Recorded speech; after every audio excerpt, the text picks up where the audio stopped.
I can't believe that we're getting a new Elden Ring game, and it's a standalone. That's like confirmed. So that's a whole other thing.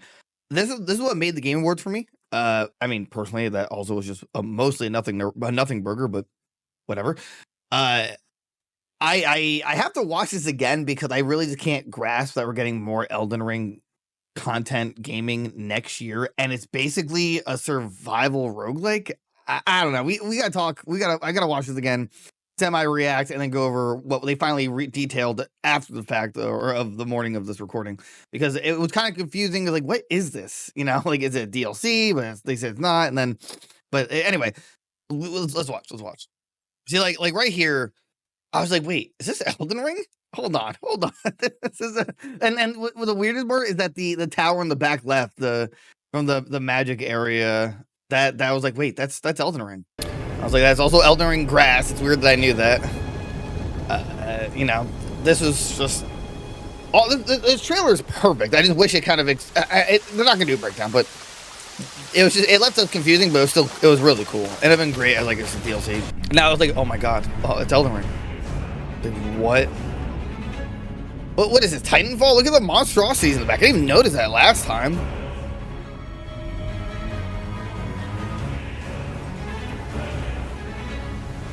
Sorry, Grace, idiot. God, this is so good. First of all, thrown together by forces beyond our control. Just beautiful. Just beautiful. Anyway. Annoying poison swamp area with spiders, check. Like, right here, I was like, what the? I might even have to put in part of the actual live reaction that we did from the Game Awards. But, like, first of all, I want this hawk helmet. Or is he just hawk? Like, what? On the left hand with the halberd? That's sick. Oh, what's that? Cool new crossbow? And then where is it? So like, and then when you start realizing that these bosses, I mean, I assume this one's new, but I could be wrong. I don't remember every Souls boss, but they have like all these older Souls bosses, which makes me believe that there's like just a bunch of old like added bosses.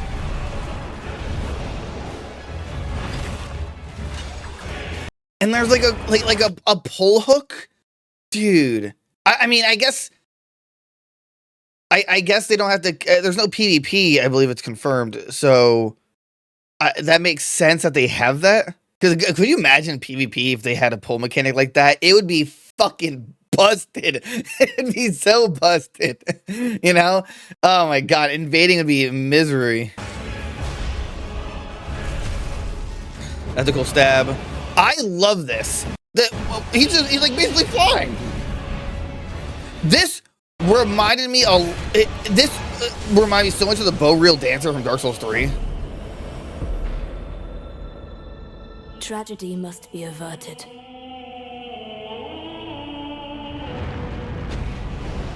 And for that, I need your help. I'm very curious, like is it actually gonna have a story element to it?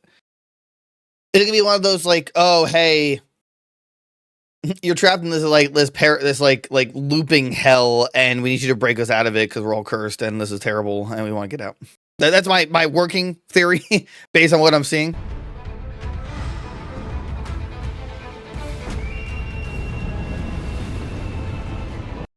I'm assuming that you don't get your horse because this is supposed to be like a roguelike. So I think these areas, it's not open world. It's like confined areas, or not confined, but you know what I'm saying, like actual areas. And they're like, well, we can't have the horse because it's like not big enough areas to justify that. But what if we had a fucking hawk that can just elevate you? Okay. Stand tall.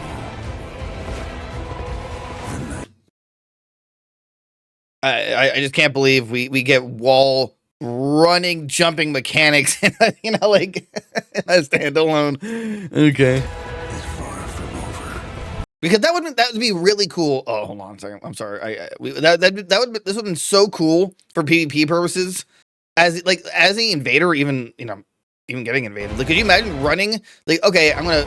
Well, I guess they put him at unfair advantage because once you get up there, it's like you just turn around and wait for them. Unless they gave him like invulnerability frames once they got up, but you know. The night is far from over. Right here, I was like, no goddamn way they have the Nameless King, who I couldn't remember the name of last night, but what I was like, holy, like what? Huh? No, like it broke me. Like, what is he doing here? Literally, the Nameless King. It's not even like oh, it could be, or maybe it is. Little pillager, bent on stacking the lands of gold. Now this, I thought, or I want to say, it's the vagina demon from Dark Souls 1. What you think is a mandatory boss, but actually is optional in the sewers. But I don't remember him having wings. No, well, he definitely didn't have that attack, but see, now that I look at it, it looks more like just a dragon monstrosity. Actually, I think it is just a dragon monstrosity. Yeah, because like, yeah, it's not the vagina demon. Or at least I don't think it is. Swat away any and all who dare approach. What? Is that the god of those goddamn geckos? Like, that's cool. See, this, what is this the, like, well, this makes me want to believe this is like the Ashy area from the Dark Souls 3 DLC.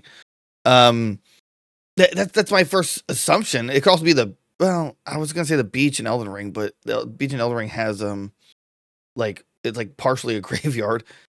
I don't know, this looks kind of more like the Ashy area in the DLC.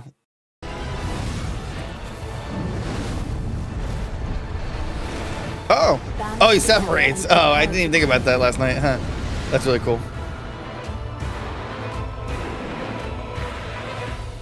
The life of the Night Lord. Interesting. Oh my god, unbelievable, right? Okay, so then there's a lot of questions. So like, what is this? Is like, it was an expansion, even though they said standalone, whatever. You know, like, what? I don't understand. This is the Elden Ring, but it's like a new game. So we finally got details. This comes from Forbes, so I believe they got it from the main website. I could be wrong though. I don't know. But so we're gonna break it down one by one. Let's see. Co-op survival game. They did say that at some point. So here's the breakdown. It's meant to be played in squads of 3. You can play it solo, and it's gonna be really difficult. That's like probably a streamer's paradise in terms of playing it solo. You know, there's a 3-day night, and when you play it solo, it'll be much harder, which is great. Like, awesome challenge, right? And then when me and Derek play, it'll be duo, so you know it'll be great, really good live stream videos, right? Let's see. There's a 3-day and night cycle you're meant to survive. Yeah. So again, my working theory is that you're supposed to survive the 3 nights, then fight the final boss, and it's like, or I mean, like the final boss of the 3 nights, and it's just like seeing if it's like challenging yourself. Like, can you build yourself up with random builds to be a boss you are mostly unprepared for? The map changes as you play, and the night cycle shrinks the map. You will never experience the same journey twice. See, that's really interesting. Only because it shrinks the map. So, was I wrong before about confined areas? Like, what shrinks the map? Why do you have to shrink the map? That's,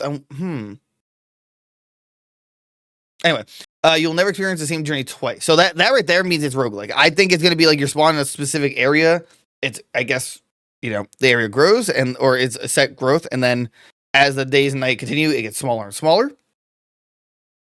You fight a terrifying boss at the end of each day. After the final day, you fight one of a selection of Night Lords. Interesting. Big bosses. All right, well, I think it's like, I think I read somewhere else that the terrifying boss at the end of each day is a mini boss, more or less. I think. I could be wrong on that. Don't quote me. But the Night Lord part is super interesting. Because the Nameless King is not a Night Lord, I'm going to freak the fuck out. Like, come on. You know, I'm hoping like they tier listed or saw a tier list of like hardest Dark Souls bosses and that just made those the Night Lords. Because like the Nameless King is just a dick and a half, at least in solo. And you know, in co-op, I could definitely see it being cheesed, but either way, super exciting. The game is set in a universe parallel to the events of Elden Ring, which may offer some insight into why someone like Dark Souls Nameless King is there. Yeah, I mean, this is just like, I like to consider this kind of game a what if.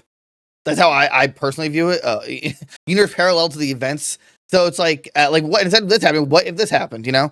So that's how I personally view it. There are 8 unique characters that have unique abilities and a powerful ultimate. So Elden Ring hero shooter, not really, of course. So yeah, I'm assuming you just get either it's random or you select one of the 8, right? And it's kind of a preset. And then as the game, continues, you'll get equipment and upgrades, and you got to adjust it based on the preset. And this is, I assume, RNG. I assume you have to just work with what you got. If you fail, you still get relics that let you customize and upgrade your character to match your playstyle. That is interesting. So I guess to some degree you have a customization before the character. Like maybe you're going to customize the character, or you can tweak them, the 8 of them, before you go in. And that's what these relics are. Because like in Roguelike, for example, I'll say Binding of Isaac is my favorite one, most familiar with. You can unlock certain items that are then later applied at the start of a run for specific characters. Like I believe the D6 for like Isaac, for example. So maybe that's how this works. We'll have to know more later. The harder enemies you beat and the harder parts of the map you explore will reward powerful weapons and runes. Every journey rewards lasting stat bonuses. That's really cool. I do like that there's harder zones. That kind of makes you choose like, okay, do we chance it with a hard zone, or do we, just go do easy stuff and then work our way to hard? You find sites of grace a level up to gain power with sessions meant to play like an open air dungeon. I don't know what they mean by open air dungeon. You find sites of grace a level up and to gain power with sessions meant to play like an. I don't get that one. I don't understand what they're implicating with open air dungeon. Let me know in the comments if you understand what that means. It's not even like a haha, clickbait question YouTuber, like please just comment. No, I actually don't understand what open air dungeon is implied or means here. Beating the Night Lords will reveal lore behind each of the heroes you play as. I like that. I like that a lot. That's really interesting. So it sounds like these aren't just 8 nameless characters. Maybe you're like playing as 8 different like known heroes, which would be that would explain that would explain the hawk person. There we go. That's what I'm about to say. I had to assume that I'm hopefully assuming that these characters are like lore relevant in some way, like. Maybe, see, like that hawk person again. That's the one that intrigues me the most. But again, maybe each character was some kind of hero. And that one's a girl. He flies around, which is wild. Now, what would be really cool is A, we have more than 8, and the after 8 is unlockable characters. B, you only get 4 from the start, and you have to unlock the other 4. C is unlockable like characters are like the human versions of bosses. Like what if you could play as the Nameless King as like a starter character? That'd be sick, So, oh my god, I'm so excited, and it's in 2025. Did it say when? No, I can't. I'm not that lucky, right? Yeah. God. Oh my god, eating good. We played it. Wait, what? From the discovery of sprawling subterranean otherworlds to the start spin-off that takes the core formula, I can confirm that Night Rain is shaping up to be something truly unique. Of course it is. If Elden Ring was one of 2022's biggest chart-topping hits, then Night Rain would appear to be its dance floor-filling remix. Chopped up, intensified in beats per minute, and designed to both excite fans of the original and broaden its appeal to the masses. We played it, thank God. Unfortunately, because it was such an early build of a game that I played, I wasn't able to capture any footage, even though it was running. How do you? What? I mean, I'm not gonna. Sorry, I was gonna comment on his setup, but on PlayStation. Oh, actually, I like the Optimus Prime and the Gundam. So I apologize for the generic footage I'll be using here, and also for my generic face. Anyway, here's how the game breaks down. Imagine stepping back into the opening area from the original game, only nothing in the landscape seems to be where you remember it. Also, there are 3 of you now, and everything seems to be happening at a much higher tempo. That's Night Rain in a nutshell. You squad up with 2 other players at the start of each round, get dropped into a densely packed alternate reality chunk of Limgrave that has both its enemy types and structures randomly shuffled around at the beginning of each session, and it's up to you and your squad mates to build up from your lowly level 1 character's status as fast as possible by harvesting runes and earning style loot drops as you slash and dash through every enemy-filled camp. I'm curious about how the loot drops are going to work, but what's the big rush? Well, each session of Night Rain is structured as a 3-day cycle, with each in-game day taking about 15 minutes to complete. At the start of the first day... So then, We're looking at like at least 45-minute play sessions, Pretty much pick assuming you beat the it. whirling path of destruction along, but as day approaches night, the space you can operate in narrows, and you're liable to be killed by acid-like rain should you find yourself caught for too long beyond the perimeter of the rapidly shrinking circle on the map. So okay, huh? Acid rain. That's how they're gonna stop people. That's funny. As the Ring of Rain. In that regard, Night Rain is a bit like Oh. only with more medieval forts and knights and considerably less TikTok dances. Once the Ring of Rain That was reaches the funny. smallest diameter at the end of the day, a major boss fight is triggered. Like the rest of Night Rain's enemies, these end-of-day bosses are always randomized, and during my repeat runs, Good. I experienced clashes with familiar returning foes like a draconian tree sentinel, as well as some brand new nasties like the centipede, a towering, twisting swarm of disgusting limbs. Oh, okay. So that was a new boss. All right. Detaching its body parts in an attempt to divide itself and conquer my crew. With the day 1 boss dealt with, day 2 begins and the Ring of Rain rescinds, allowing your squad to take a breath, regroup, and then resume ransacking the map for upgrades. Wait. Regroup, and then day 1 boss dealt with, day 2 begins and the Ring of Rain rescinds, allowing your squad to take a breath, regroup, and then resume ransacking the map for upgrades in preparation for the more challenging foes to come at the end of days 2 and 3. It's a structure that allows for a gradual build of tension before a palpable sense of accomplishment and release with each boss felled. Over time, my squad mates and I became a well-oiled machine as far as getting between beelining for churches to snatch up valuable HP flasks and taking down the more major overworld enemies like dragons and hippos in order to get maximum XP boosts for buck before the map was cast back into. Okay, so there are open world bosses. Okay, no, that makes sense. I feel like we kind of also went over that too, but it confirms either way that like when you run around in the world before like the actual guaranteed bosses, which also you said world. Anyway, wait, do you get your horse? I'm going like my brain's like thinking a million miles an hour. Do you get it? Also able to eventually settle upon the best combination of heroes for our group. You see, Night Rain doesn't feature the lengthy list of generic character classes that the original Elden Ring did, and players won't have to Google the difference between vague-sounding archetypes like That's a sick face, or that's a sick screenshot. Hop into play. Instead, Night Rain offers 8 different heroes to choose from, each with very clearly identified strengths. There's an archer one. To make it as easy to jump into as possible. 4 were playable in the preview build. Wilder is an all-rounder hero type with a good balance between speed and attack power. Guardian is a burly tank type with heavy attacks and increased damage. Super cool.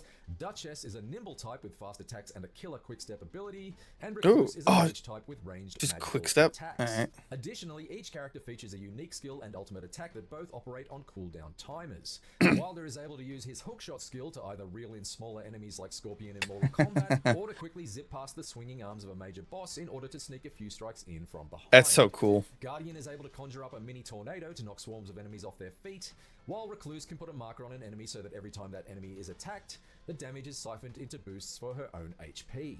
These that's cool. Abilities are all extremely useful in their own right, but finding ways to combine well, you said Elden Ring's right here, so it's is key to surviving Night Rain's toughest enemy encounters. One strategy that my squad grew to rely on quite heavily was to unleash a damaging ultimate attack on an enemy, such as Guardian's swooping dive bomb, then immediately follow it up with Duchess's restage skill, which basically creates an instant replay of the last attack landed and allows you to double the total amount of damage inflicted. It's in finding killer combinations of moves so then that the co-op focus of Night Rain really shines. And after multiple failed attempts, my squad was finally able to progress through to the third day of this cycle, which climaxed in a fight against a snarling Cerberus-like beast called Gladius, which forced my team to coordinate and queue up skills and ultimate attacks with painstaking precision. He jumped over. That was actually really sick. Gladius is just the first of 8 major bosses to take down in Night Rain, each with their own 3-day cycle leading up to them. In addition, interesting. So there's only 8.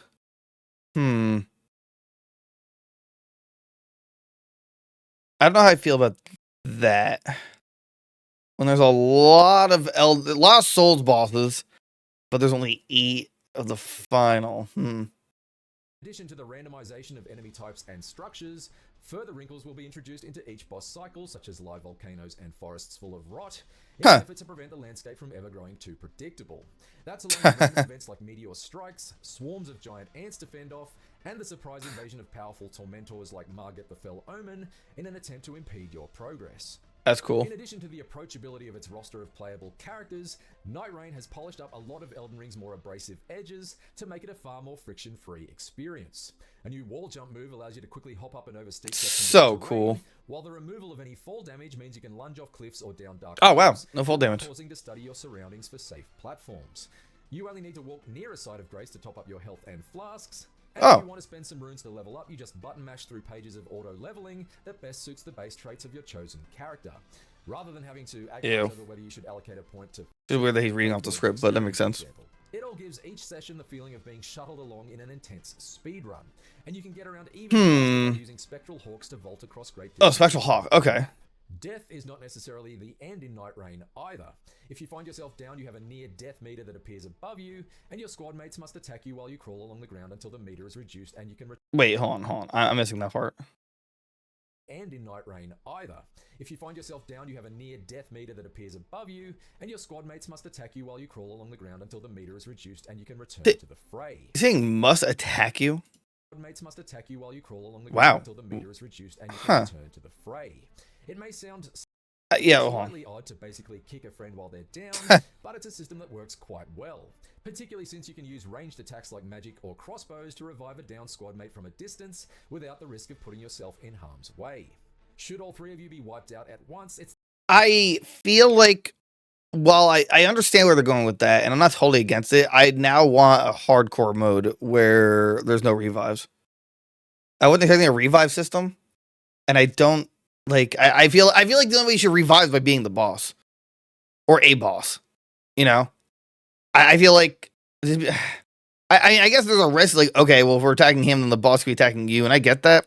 But I still feel like there should be more difficulty. It's the end of the session, and you must restart day one with everyone back at level 1. So you need to stay on your toes in order to keep the rest of your squad on their feet whenever possible. While there's no doubt that elements of it are inspired by the likes of Destiny and Diablo 4, it needs to be said that Elden Ring Night Rain is not a live service game. Once you buy it, you get access to the complete package, and there are no battle passes or microtransactions to contend with. Oh my god! It can also be played in single player should you wish to stay offline, with enemy health pools that scale down so that it's not too overwhelming for solo players. Although, curiously, there are currently no plans to allow players to play in pairs.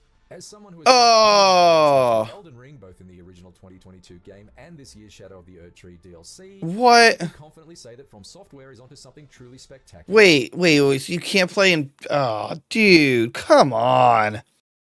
Why? Why would you even... okay. With Night Rain. Cutting throats at breakneck speed with a pair of friends in tow has been a consistently exhilarating experience so far, and especially gratifying when you work together to topple its toughest bosses using each character's special abilities in tandem. Assuming the developers can throw enough randomized elements to keep each 3-day assault feeling fresh, then Elden Ring Night Rain could well provide an exciting change of pace for existing fans, and an enticingly accessible entry point for newcomers when it launches sometime in 2025. So, what do you think? Okay, yeah. So, I mean... Cool information, also so disappointing. Can't play in pairs. Why though? Why would that like what is the issue? I mean, man. And then also, but I guess the real question I have is, can I queue up with a friend, but then play with a random at the very least, right? Either way, enlightening stuff. I'm still super excited. It's fucking Elden Ring. We're so back, right? You know, so. Let me know what you guys think, and also answer my question from earlier. Like, comment, subscribe, become a member today, join our Discord, talk to me about Elden Ring. I'll talk about it day and night, to be honest. And I'll see you guys next time. Bye.